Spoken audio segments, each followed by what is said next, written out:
So Mick, you've been off the road, away from Slipknot for a while. How's that been?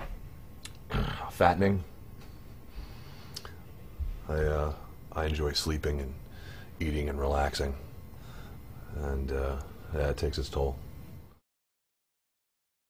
You quickly forget, like, the impact you have on people. You know what I mean? And the magnitude of some of the shit that you do, because, I mean, to us, we're just doing it. You know what I mean? Like, it's not a big fucking deal. And then later when you see it and you've been away from it for so long, and it's easier to appreciate, what we actually do, and the gravity. And you look at the footage with like all those thousands of people going nuts. I mean, do you miss that? Oh, definitely. Definitely. I mean, I like my quiet time. I like to be left to fuck alone.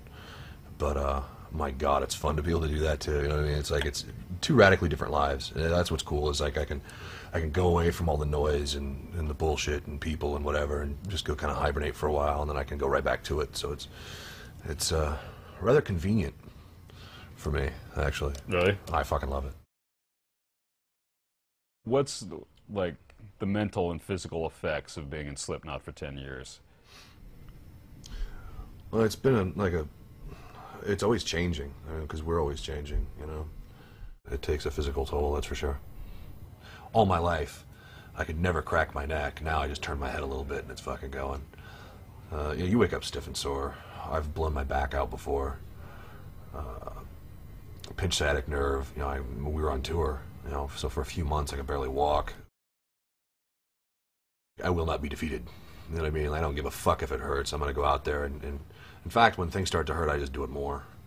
I'm like, fucking, like, that's not too much. That's not more than you can take. And just to prove it, here's this. Right. I'll do it harder. And then later I'm like, Jesus Christ, why did I do that?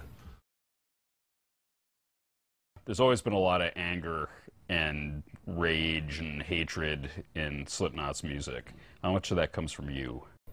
Life pretty much sucks, no matter where you are, no matter who you are. You know what I mean? Like, you don't have to look very far to find some sort of fucking injustice or wrong that shouldn't be taking place, and that shit pisses me off. I say what I think, and I mean what I say, and that's often unpopular. My attitude is, at least I'm fucking honest. I'm not gonna bullshit you. I'm gonna tell you exactly what I think and exactly why I think it, and whether you like it or not is another fucking story. And I wish people would be that way with me. Yeah. I mean, you kind of have to take everything anyone says, in life with a grain of salt, because no one's going to just come out and fucking tell you exactly what they think. I will.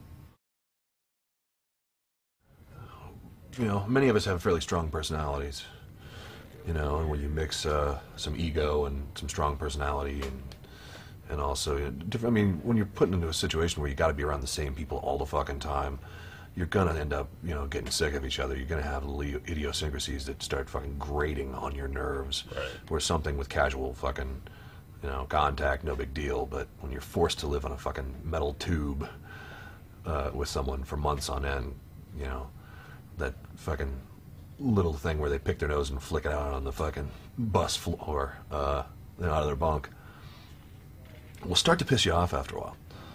But, that's why I'm a total advocate of give us a couple months on the road, give us about a month home. Go back out, come back home for a little, enough to settle in and whatever, and then any sort of stupid little differences you may have had are erased. Right. And you're back to being good friends again. It never really gets tense, really. Really?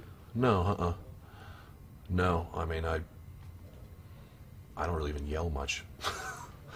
No, we're pretty fucking civil, you know what I mean? And we all have a respect for each other, and it's, there's certain things you just don't do. Yeah. Fucking yell and name call and that kind of shit really doesn't further anyone's cause. So, we're sort of mature. I end up in a position to, meet a lot of people that I wouldn't necessarily meet otherwise. I mean, I'm good friends with most of my favorite bands. Makes it tough. Tough to really trust anybody. Right. You can always be the novelty friend. You know what I mean? So it's, I do a lot of, I keep people at a distance for the most part. I mean, I can be friendly, but, trust is earned and it takes a long time. Yeah. I mean, because most people are fucking bullshit and after something anyway. And so, I don't fucking waste my time. I spend a lot of time at home. I don't go out much. The neighbors are scared of me. When you're headlining your own shows, you know, and you've got just mad amounts of people, you know, when you're in a fucking arena, it's like, how the hell did this happen?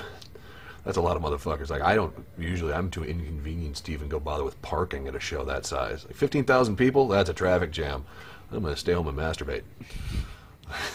Like, these people actually got out of their fucking house and came down to see us. Holy shit. Huge advocate of masturbating. It's therapeutic. Keeps the body count low. I find my urge to kill dwindles after a good nut. Watch this DVD with your parents, kids. No, I can't be drawn into this type of question. All right. No, this will get ugly. I always end up saying funny, sarcastic shit, and someone ends up pissed off. I'm like, I'm kidding. I'm like, no, you weren't. No, but I was. So yeah, we should probably, for the sake of making another record, we should probably skip this fucking question. Because I know how I get, and you probably know how I get. I do know. So, yeah, you know how I get. So yeah, we should probably lose this one. Any message to the fans? I always get in trouble when I do this.